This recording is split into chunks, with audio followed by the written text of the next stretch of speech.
വിശുദ്ധ നഗരമായ അയോധ്യയിൽ ഭാരത സർക്കാർ നടപ്പാക്കിയ വൻ വികസന പദ്ധതികളെയും മാതൃകാപരമായ മാറ്റങ്ങളെയും പ്രകീർത്തിച്ച് മുൻ ബാബറി മസ്ജിദ് കേസ് ഹർജിക്കാരൻ ഇക്ബാൽ അൻസാരി ചരിത്രപരമായ രാമക്ഷേത്ര നിർമ്മാണത്തിന് പിന്നാലെ അയോധ്യയിലെ തെരുവുകളും അടിസ്ഥാന സൗകര്യങ്ങളും അന്താരാഷ്ട്ര നിലവാരത്തിലേക്ക് ഉയർന്നതായി അൻസാരി വ്യക്തമാക്കുന്നു. നഗരത്തിലെ റോഡുകൾ, വിമാനത്താവളം, റെയിൽവേ സ്റ്റേഷൻ, പാർക്കുകൾ തുടങ്ങി സർവ്വമേഖലകളിലുമുണ്ടായ വികസന വിപ്ലവത്തിന് പിന്നിൽ പ്രധാനമന്ത്രി നരേന്ദ്രമോദിയുടെയും ഉത്തർപ്രദേശ് മുഖ്യമന്ത്രി യോഗി ആദിത്യനാഥിൻ്റെയും ദീർഘവീക്ഷണമുള്ള ഭരണമാണെന്ന് അദ്ദേഹം ചൂണ്ടിക്കാട്ടുന്നു. ഒരു തവണയെങ്കിലും ജീവിതത്തിൽ അയോധ്യയിലേക്ക് പോകണം നിങ്ങൾ. ഇടുങ്ങിയ വഴികൾ മുഴുവൻ മാറിയിരിക്കുന്നു. അവിടെ സരയൂ നദി തീരം വരെ നീളുന്ന അതിഗംഭീരമായ വഴി. കച്ചവടക്കാരൊക്കെ പൂർണ്ണമായും ഹാപ്പി. ഒട്ടനേകം ആളുകൾ ഒഴുകിയെത്തുന്നു. ഓരോ വിശേഷ ദിവസങ്ങളിലും കച്ചവടം പൊടിപൊടിക്കുന്നു. താമസിക്കാൻ വലിയ ഹോട്ടലുകൾ, ഭക്ഷണശാലകൾ എന്ന് വേണ്ട ഒരു നഗരം എങ്ങനെ ഈ തീർത്ഥാടന ടൂറിസത്തിലൂടെ മാറ്റിയെടുക്കാം എന്ന് തെളിയിക്കുന്നതാണ് അയോധ്യ ശ്രീരാമ ക്ഷേത്രം.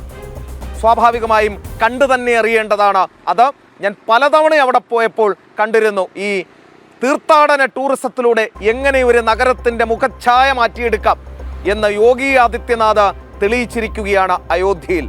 വാർത്തയിലേക്ക്.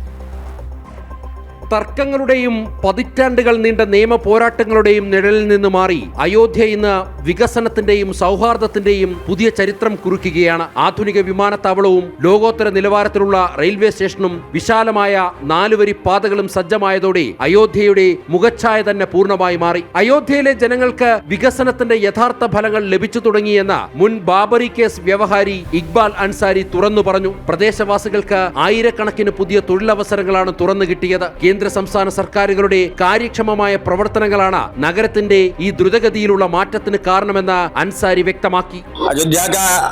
विकास रहा, अयोध्या में रोजगार रहा, अयोध्या में सारी चीजें जो है मौजूद रही। माननीय मुख्यमंत्री जी की देन रही, मेरे प्रधानमंत्री जी की देन रही। ये मंदिर के साथ साथ में जो है अयोध्या में कुंड हो, सड़क हो, पार्क हो, एयरपोर्ट हो, रेलवे स्टेशन हो, सबका विकास हुआ. സുപ്രീം കോടതി വിധിയെ തുടർന്ന് നിർമ്മിക്കപ്പെട്ട ശ്രീരാമക്ഷേത്രത്തിൽ ഇന്ന് രാജ്യത്തിന്റെ നാനാഭാഗങ്ങളിൽ നിന്നും വിദേശങ്ങളിൽ നിന്നും ലക്ഷക്കണക്കിന് തീർത്ഥാടകരാണ് എത്തുന്നത്. എല്ലാ വിഭാഗം ജനങ്ങളും പരസ്പര ബഹുമാനത്തോടെയും സൗഹാർദ്ദത്തോടെയും കഴിയുന്ന അയോധ്യ ഇന്ന് ഭാരതീയ സംസ്കാരത്തിന്റെയും സമഗ്ര വികസനത്തിന്റെയും ഉജ്ജ്വല മാതൃകയായി മാറിയിരിക്കുകയാണ്. ജനം, ഡൽഹി.